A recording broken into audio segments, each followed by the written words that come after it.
দুপুরবেলা এখন বাবুকে ঘুম পাড়াচ্ছি। তো খাওয়া দাওয়া স্নান খাওয়া কমপ্লিট করে এদিকে চলে এসেছি বাবুকে ঘুম পাড়াতে। তো দেখো এদিকে ঘুমোবে আধা আধা চোখে তাকিয়ে আছে একটু একটু করে। আমি গান করছিলাম আর ওকে ঘুম পাড়াচ্ছিলাম। ওকে এইভাবেই প্রত্যেক দিন ঘুম পাড়াই, রাত্রে হোক দুপুরে হোক সকালে হোক। কোনো কোনো সময় একাই ঘুমিয়ে যায়, বায়না করে, তখন কোলে নিয়ে থাকলে ঘুমিয়ে যায়।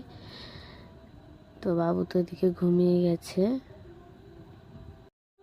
বাবুকে এখন শুয়ে দেব, দিয়ে বাইরে যা টুকটাক কাজ বাজ আছে সেগুলো কমপ্লিট করে এসে নিজে ঘুমিয়ে পড়ব। তো দেখো কয়টা বাজে সেটাই দেখাচ্ছিলাম। আর বাইরের ওয়েদার বেশ কয়েকদিন হলো ভালো না, তো আজকে বেশ ভালোই ছিল, সেটাই তোমাদেরকে দেখাচ্ছিলাম বাইরের দিকে ক্যামেরা করে, যে আজকের ওয়েদারটা বেশ ভালোই আছে। তারপরে দেখো বাইরে থেকে কী কাজ বাজ আছে করে এসে শুয়ে পড়বো। ঘুমোতে পারবো কি না জানি না, কারণ বাবু বেশিক্ষণ ঘুমায় না, উঠে যায়। তো চলো টাটা।